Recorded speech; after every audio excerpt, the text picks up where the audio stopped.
Assalamualaikum warahmatullahi wabarakatuh. Kali ini saya akan menampilkan sebuah video yang sangat pendek yang bertujuan untuk memberikan pencerahan atas analogi yang sangat keliru yang dilakukan oleh seseorang yang sebenarnya tak penting, yang menyamakan perayaan Maulid dengan haramnya khamr.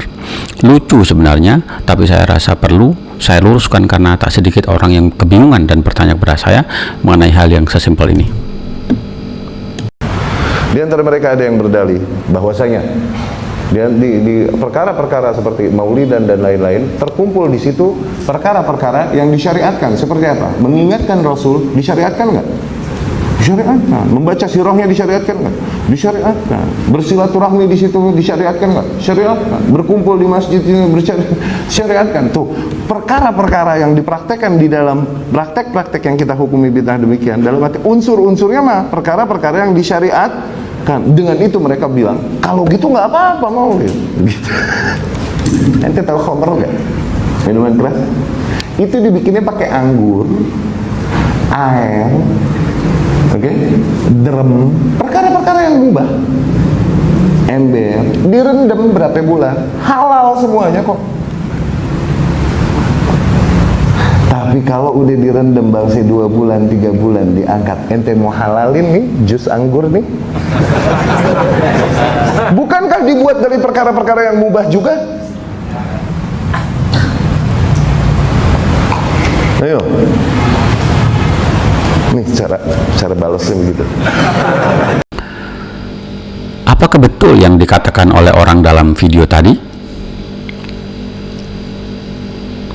Tentu saja itu hanyalah omong kosong yang kelihatan benar di hadapan orang-orang awam. Caranya beranalogi sangat awam karena tak sesuai dengan kaidah fikih yang disepakati oleh seluruh ulama. Khamr yang terbuat dari bahan-bahan yang halal menjadi haram karena ada dalil yang mengharamkannya. Kaidahnya adalah al-aslu fil asya'i al-ibaha hatta yadulla dalil ala tahrim. Hukum asal dari segala sesuatu itu aslinya mubah sampai ada dalil yang mengharamkannya.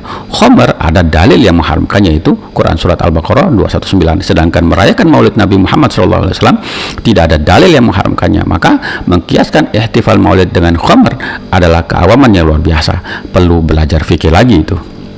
Kenapa Maulid Nabi Muhammad SAW ditempatkan sama dengan muamalah? Karena pengertiannya adalah kullu ma yutaqarrabu bihi liwajhillahi ma'a ihsanin niyyah ibadatun yuthabu 'alaiha al-muslim sawa'un kanat minal ibadat al-khalisah allati tusamma bil ibadat al-mahdhah aw ayyu 'amalin yaqum bihi al-insan ma'a nafsihi min mudhakaratin aw tahsili 'ilmin aw 'amalin yaqtatu minhu aw ma'a zawjihi min hubbin aw ikramin wa mawaddatin wa sakinatin aw ma'al aulad min tarbiyatin wa ri'ayatin wa ta'ahudin aw ma'al jiran min husni mujawaratin wa sadaqatin.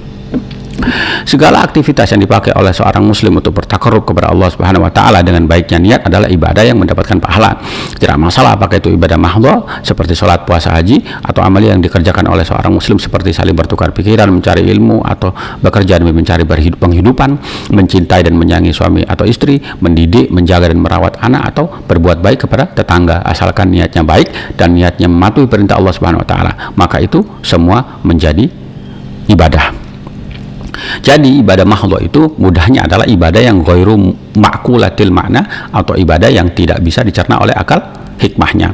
Karena maksud dari ibadah mahdhah ini adalah ta'abbud atau menuruti perintah Allah Subhanahu wa taala saja. Contohnya adalah jumlah rakaat dalam salat. Itu dinamakan amrun ta'abbudi yang tidak bisa dicerna oleh akal hikmahnya, termasuk di dalamnya adalah waktu puasa, waktu salat, waktu haji dan seterusnya. Ini semua tidak bisa diada-adakan dan tidak bisa ditambah-tambahin. Sedangkan ibadah ghairu mahdhah adalah ibadah yang mu'allalah atau bisa dicerna hikmahnya. Masuk dalam ibadah ini adalah melaksanakan perintah Allah Subhanahu wa taala dalam Quran surat Yunus 58. Katakanlah wahai Muhammad, dengan karunia dan rahmat Allah Subhanahu wa taala hendaklah orang-orang Islam bergembira.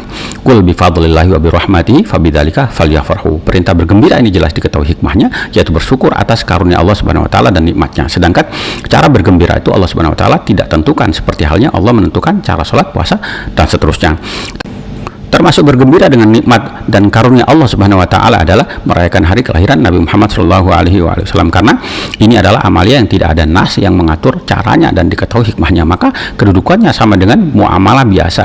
Jika diniati taqarrub kepada Allah Subhanahu wa taala, maka pelakunya mendapatkan pahala, dan jika tidak diniati karena menuruti perintah Allah Subhanahu wa taala, maka pelakunya tidak mendapatkan pahala, juga tidak akan jatuh ke dalam syirik akbar. Kesimpulannya, analogi yang dilakukan oleh Ustadz dalam video tadi adalah analogi yang kacau, yang tidak memakai kaidah-kaidah fikih. Demikianlah ulasan singkat saya, jawaban singkat saya, keterangan singkat saya, semoga berguna bagi Anda semua untuk menjawab analogi-analogi yang keliru semacam ini. Wallahul muwaffiq ila aqwamit thoriq. Wassalamualaikum warahmatullahi wabarakatuh.